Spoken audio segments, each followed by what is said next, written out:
Well, when it comes to entrepreneurship, sometimes it seems like the laws of the universe are stacked against you.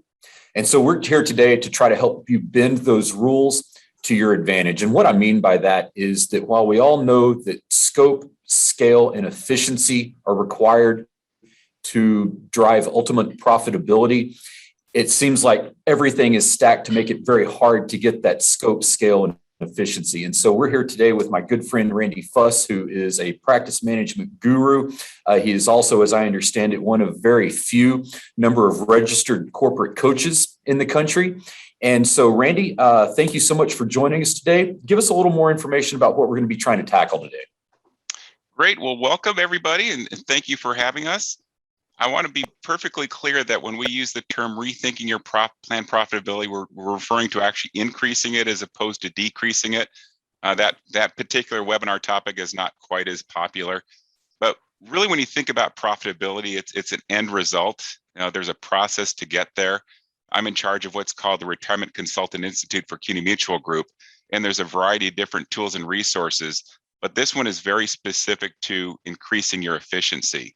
And when you think about increasing efficiency, it really focuses on one thing and one thing only, and that's activities, and specifically your activities.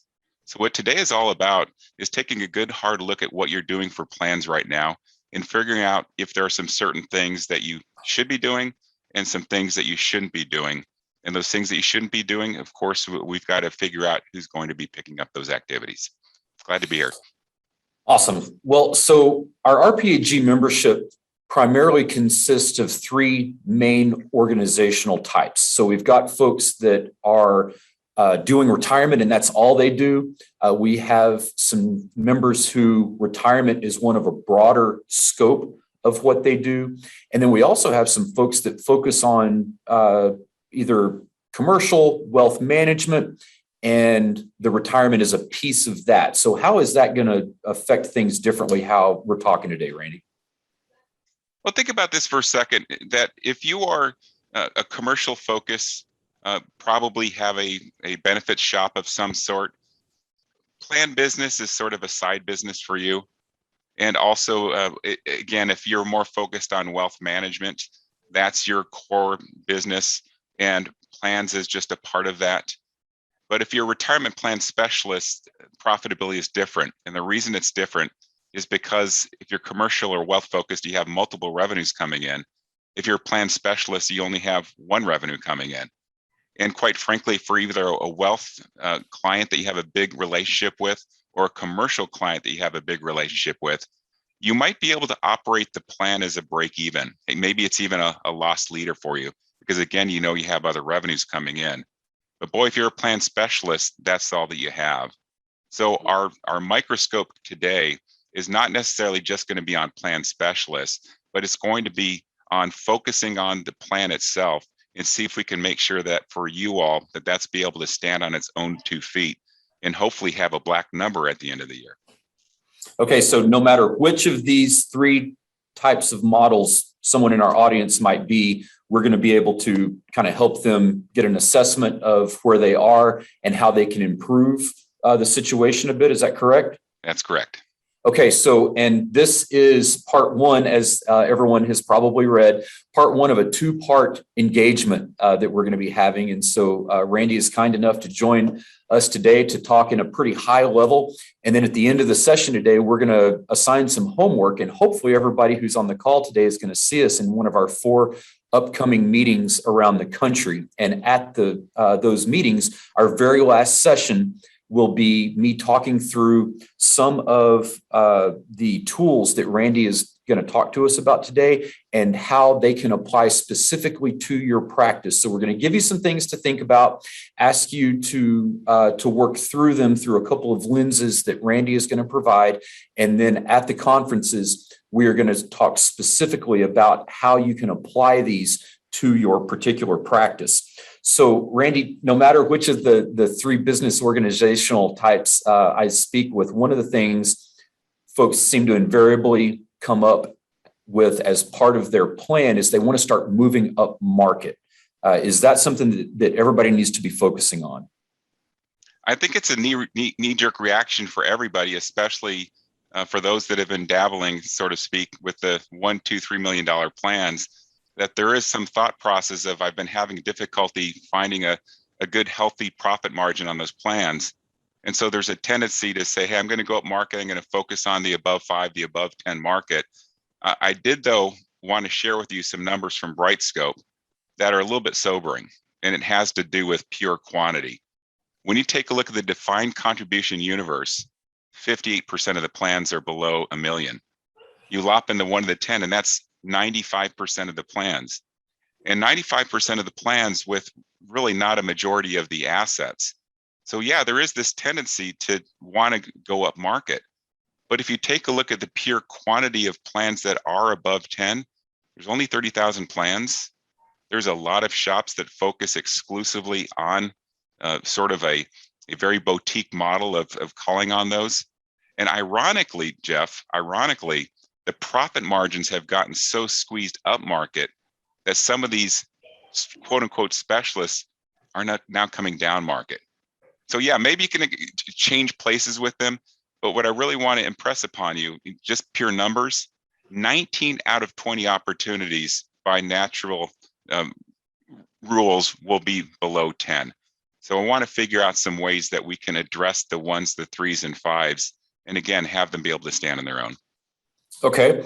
So if we're going to be trying to work the levers on what we're pulling and pushing in order to make these plans more profitable and tenable working within this target-rich environment, what's the first thing we're going to try to tackle?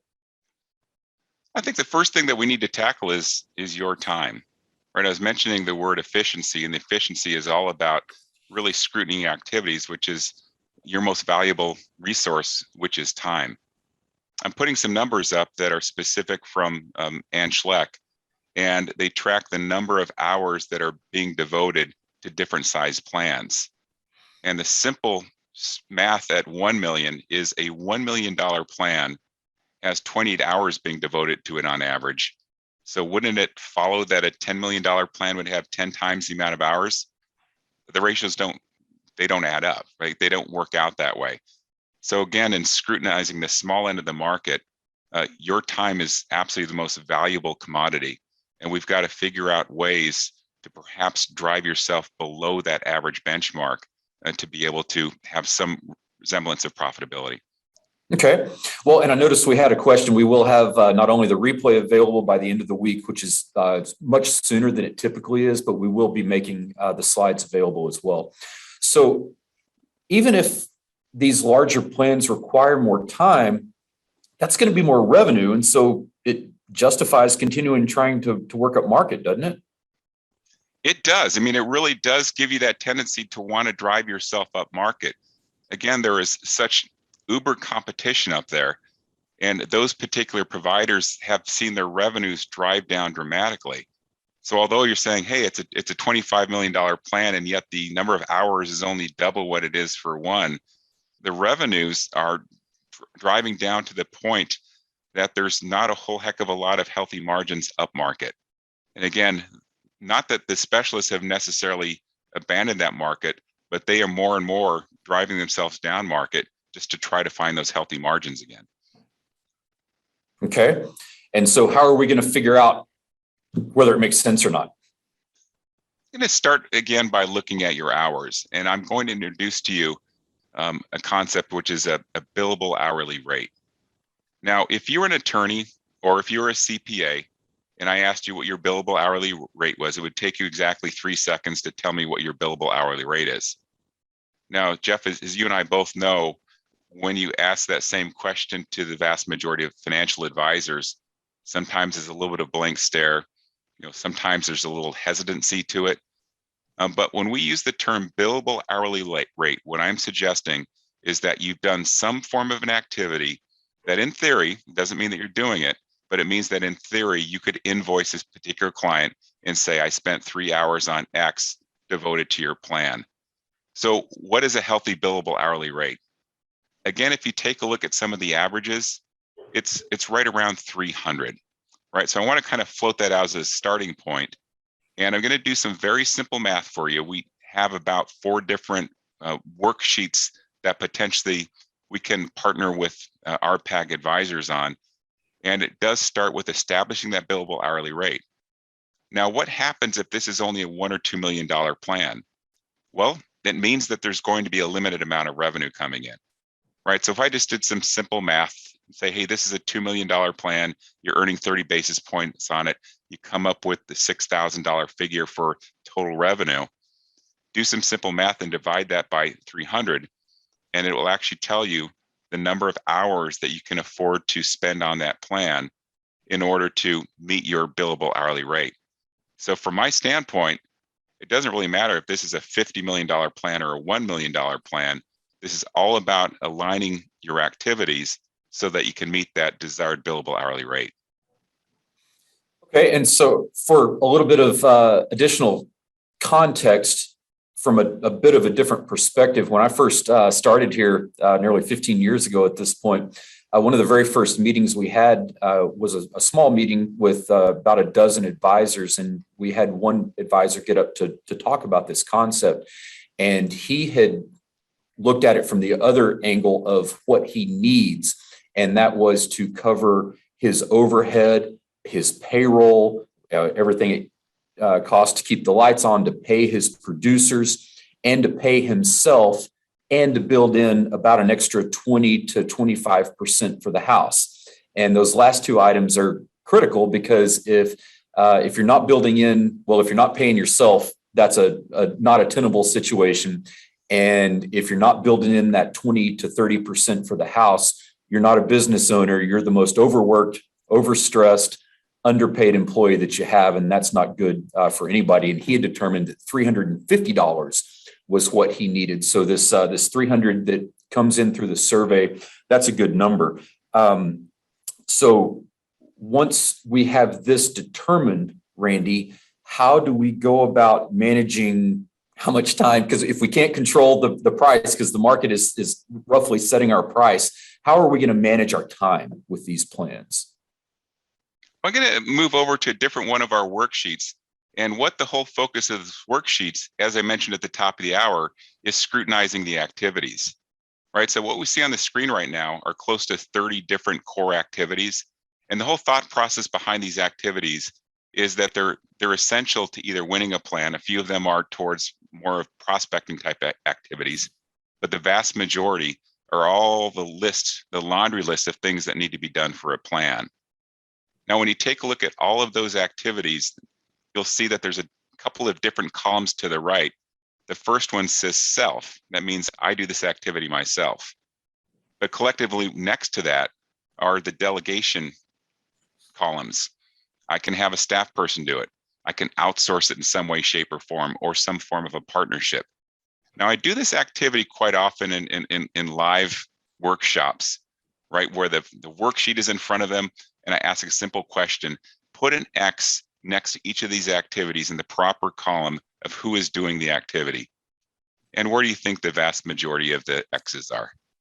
Right? You get kind of this wah, wah, wah moment where, yeah, I'm doing it all myself. Now, Jeff, I'm not sure if you are a CFA or not, but I'm sure we have a lot of very smart folks out there that are CFAs. But I want to share with you, it stands for something a little different. It stands for Control Freaks Anonymous. And now, what do I mean by that?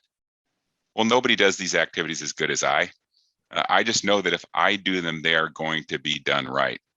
And believe it or not, that's one of the biggest hurdles of getting to a more profitable situation, is the willingness to give up activities, right? So from that standpoint of something's got to give, right? So what should an individual give up? Hypothetically speaking, you're up in an airplane and the pilot comes on the line and says, we're running too heavy.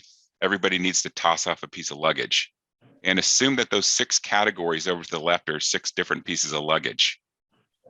You got to toss one off. So my question to you is, what do you decide to toss off? And the pilot comes on again and says, this is the Profitability Airlines. We're going down. Toss off another piece of luggage. At the end of the day, what is going to survive?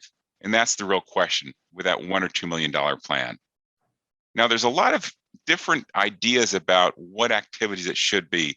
But if you take a look at these 6 categories over to the left, there's no doubt in anybody's mind whatsoever that that employer relationship is by far the most valuable piece of luggage, so to speak, right? You can't really outsource meeting with your client. That's your bread and butter. But what should it be after that? Now, what's rather interesting is that there's some that have really built a true value proposition around the fact that they're very good at picking investments.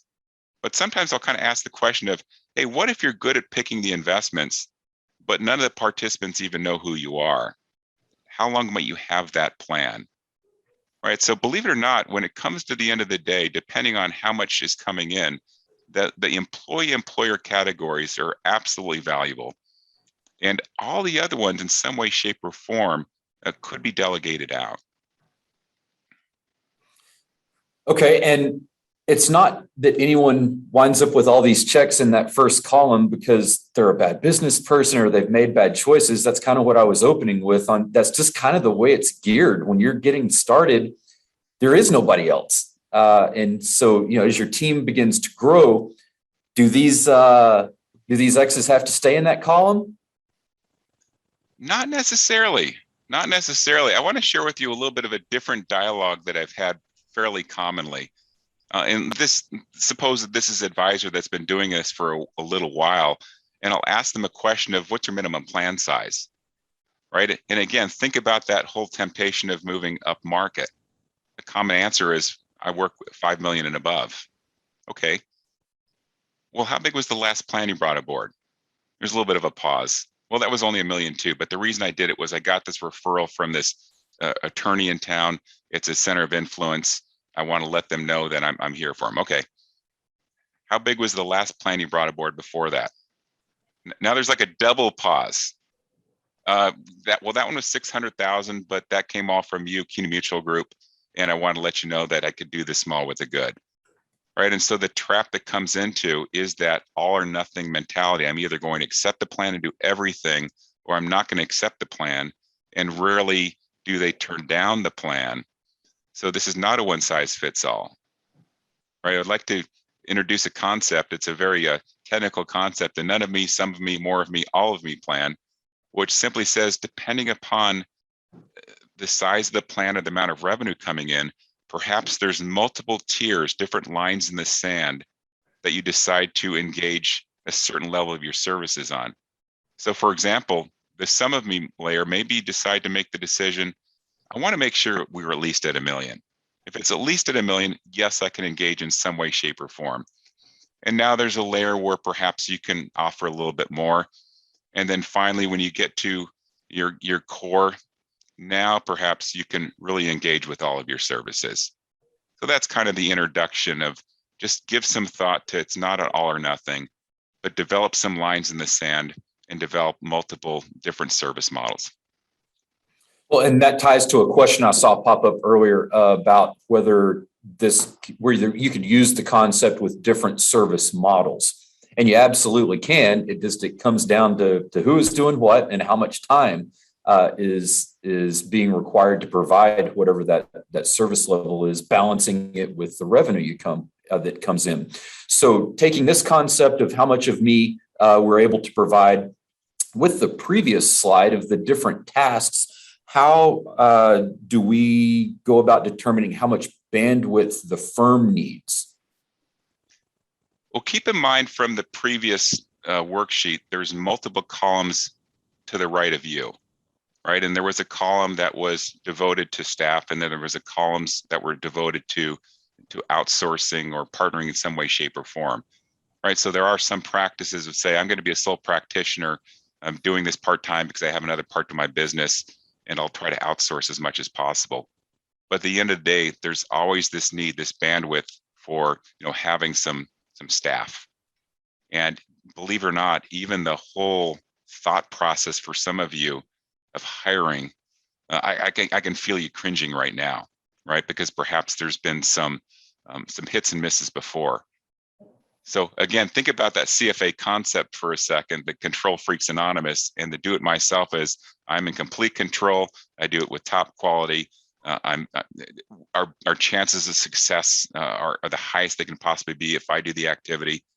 And the flip side to hiring and getting involved with staffing up is I potentially have to invest some time in developing them.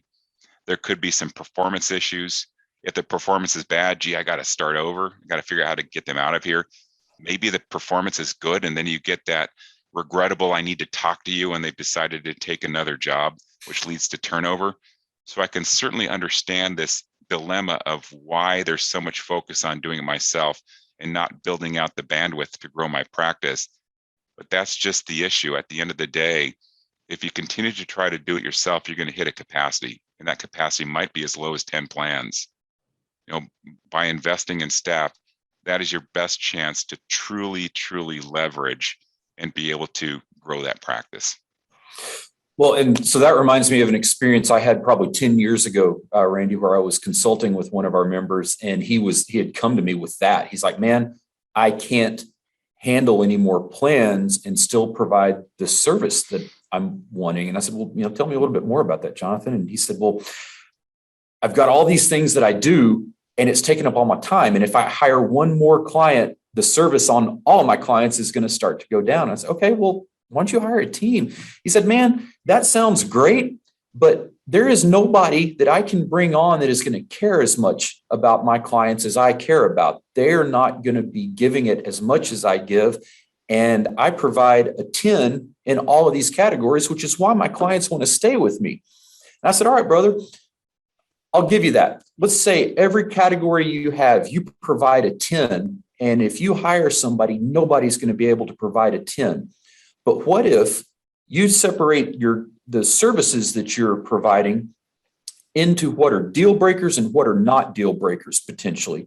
And if you hire someone who is good and wants to be a good employee, and you start offloading some of the maybe the not deal breakers or the not things that really set you apart from your competition, and say they're able to provide an 8 or a 9, while that provides you the opportunity to double the clients or triple the clients that you can serve. And instead of everybody getting 100, maybe they're getting a 90 or a 95. Do you think they're going to leave? And he thought about it. He was quiet for a second. And he said, I guess not. And so, and again, this was 10 years ago, when if you wanted to hire somebody, you had to hire somebody. But he started really leaning into the concept of outsourcing. And so he had found just probably a dozen different categories of types of services that he was able to pay somebody to do where he never met them. They weren't in the same state as him. And he is now one of our most super successful firms because he was willing to let go of being that CFA and start to find out what was important for him and what he could afford to bring a teammate in. So Randy, say you are going to start to expand your team, and it's not virtual. It's someone who you are really bringing onto the team. How do you go about finding the type of person to hire? A lot of folks are very successful when they're starting out, and they're looking for that person that's a lot like a younger version of them that they want to grow into the practice to ultimately take the reins. I'm going to walk through a couple of concepts here. As Jeff, as you had mentioned to the group, I'm a registered corporate coach, and what comes as part of that package is getting certified to conduct DISC trainings. I'm sure some of you have heard of DISC. It's about 4 distinct personality or behavioral styles. I'm sure some other of you have been through Myers-Briggs, Kolbe social styles. You want to know what's different between these different ones? Absolutely nothing. Right? They all identify that there's 4 very distinct personalities, and all of us exhibit one dominantly over the other 3. Now, the DISC is an acronym: dominance, influence, steadiness, and compliance. And the reason I like DISC is because there's 2 versions of it. One of them is for sales DISC, and sales says, hey, I'm one of these personalities. Let's suppose I'm this, what we call a high D. And if your buyer is a high D, your chances of success increase dramatically. If they're not a D, some fireworks can happen. The other version of DISC is called workplace DISC. And as the name would imply, this is when you're all in the same brick and mortar together or underneath the same practice. And same concept. If you are of the same exact personality style as the other, yeah, you're going to get along just fine. If they're one of the 3 other styles, there might be some differences of opinion, shall we see. And it does affect the hiring as well, that I'll get to in just a second. All right. So once you have this particular lens in mind, what does that look like once you start combining these different personalities within a team? I'm going to take this I'm going to take this whole concept of DISC and I want to apply it to a retirement plan practice, because this is what this is all about. And believe it or not, each of these 4 distinct personalities of the D, which is the dominant, the influence, the steady, the compliance, they all have what's called a right fit for job descriptions. They all like to do certain things. There's certain things that they don't necessarily like doing. Right? The dominant loves to be in the prospecting end of things, is all into sales. The influencer is very much about relationship management.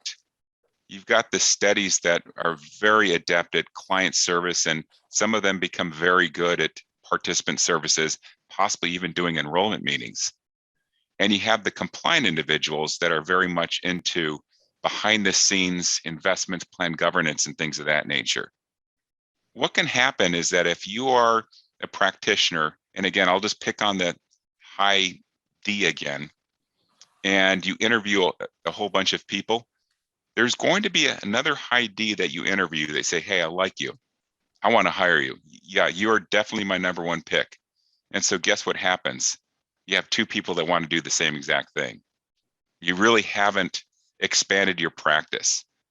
Now, what's rather interesting about the relationship that's on the screen right now, where these X's are, this is your polar opposite. This is your oil to their water. If you're a high D, you don't necessarily see eye to eye, so to speak, with the steadiness.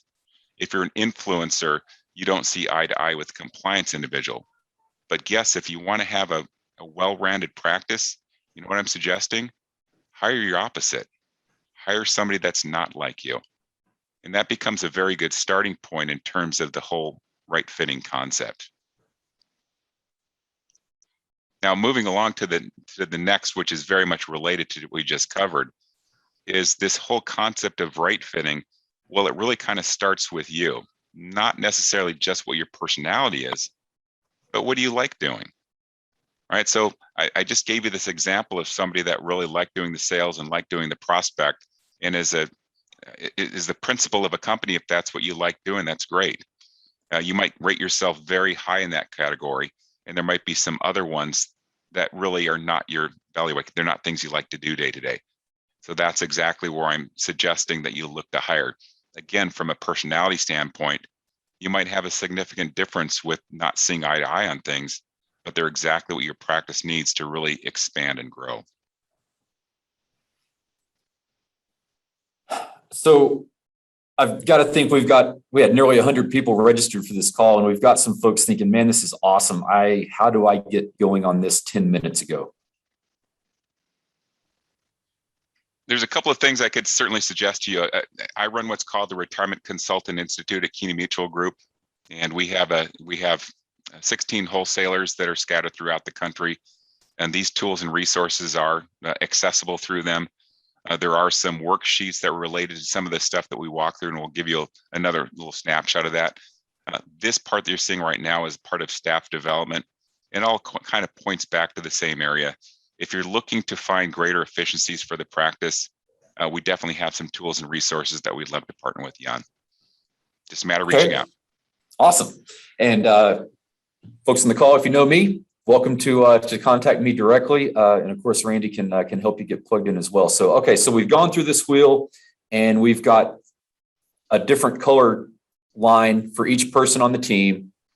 How do we take this information and then start working it with the sheet that had all our X's in one column that we're starting to move over, as well as the none, some, most, or all of me concept?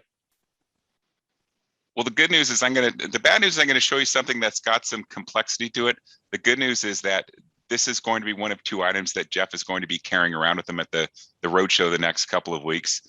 So let me kind of share with you a little bit about this concept one more time of this none, some, most, all. There's certain activities that you should never do. And there's certain activities that you should always do. And there's a whole bunch of them that kind of fall in between. depending on the size of the plan or the amount of revenue coming in. As I mentioned before, most of the things that fall underneath the relationship management, and this is about the time that's spent either face-to-face or virtual in meetings with your plan sponsor client. They are your client. They're probably activities that you're going to want to do.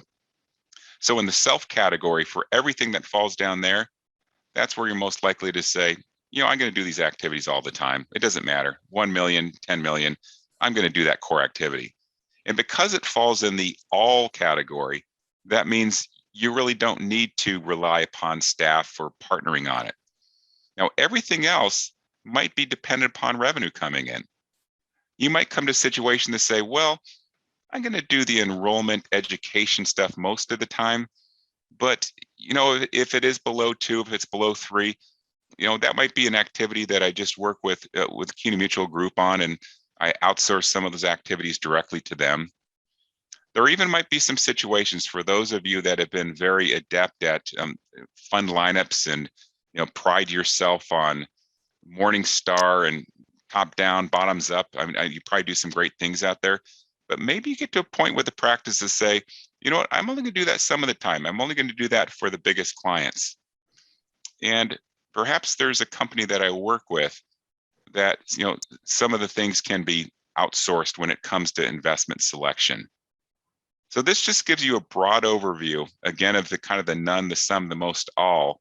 And I will add that there might be some things like, you discover that there's a $10 million plan opportunity, and you crack open an adult beverage and you start ripping through the 5,500, and you've just spent 3 hours on it. And I'll say, time out. Are you producing revenue off of that? No, don't ever do it. There are multiple partners out there that can get you that data and give you some detail about that plan. Now I've got to find something else to do on Saturday night. But Jeff, any additional comments on this one? Because I know that there's certainly some roles that RPAG can play on this one. Sure. There's and that's one of the things we're going to talk about at the conference. So we'll have to see you next week or the week after to dig into that, because we don't want to take too much time from folks. So, okay, everything you've said is great, Randy. I'm sold. I want to jump in. I've got 24 clients. I can't do all of this with them at once. How do I figure out, how do I prioritize who I'm going to start kind of dipping my toes in the water of moving the role responsibilities around a little bit? Believe it or not, it starts with an 8.5 by 11 piece of paper. That's all it takes. Love it. All right. So take an 8.5 by 11 piece of paper, put a vertical line, a horizontal line. You now have 4 quadrants, 4 squares on the piece of paper. The vertical represents the amount of time you're spending on the plan, and the horizontal represents the revenue that's coming from that plan, right? And so you have 4 natural quadrants. One of them is low revenue, low time. That's the lower left. I'm going to say that's really kind of a no harm, no foul category. It's small, but at least you're not spending a lot of time on it. You might want to think about adding some services. High revenue, low time. You might actually love this category, but know that you probably have competitors that are constantly reminding what would be a prospect for them that they're overpaying for the services. So clearly some value needs to be added, some additional services. If you have the high time, high revenue, just make sure you're getting credit, that you're constantly communicating to them all that you're doing for them. The real troublesome quadrant, high time, low revenue. This is the starting point, Jeff. If you have plans, and I'm sure we all have certain plans, that the amount of time we're spending is not in alignment with the amount of revenue coming in. This is what I call the Northwest quadrant, right? Upper left, Northwest. Now this is great for Morningstar, right? This is like higher return relative to risk, not so good when it comes to profitability.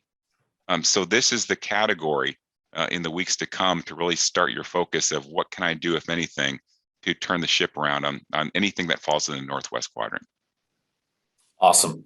Well, and so that's, there are going to be a number of resources that we share with everybody on the call, after the call, that are going to be from CUNA Mutual and Randy's team. And we're going to really dig into what a lot of this looks like for your specific group at our regional meetings around the country. And in the meantime, if I know there's going to be people on this call who this has really hit a sore spot on and have been thinking about it. And dadgummit, I know you're right, Randy. It's time to do something. You don't have to wait to next week or till in person. We would be happy to get you connected with your CUNA person and Randy to start really rolling up the sleeves and digging into this, because we've seen advisors who have done this, and it's made a huge difference in not only the health of the firm, but the happiness of the advisors, the team, because everybody is pulling in a direction that's natural to them. You're providing what is needed to be provided to your service and to your clients, and things are just going well. And I saw a question just come in. What if you can't get to one of the meetings? That's exactly what I was just talking about. Shoot me an email. Shoot an email to support@rpag.com. We will get you connected with Randy and his team to start pulling in that direction. So Randy, what would you like to leave us with?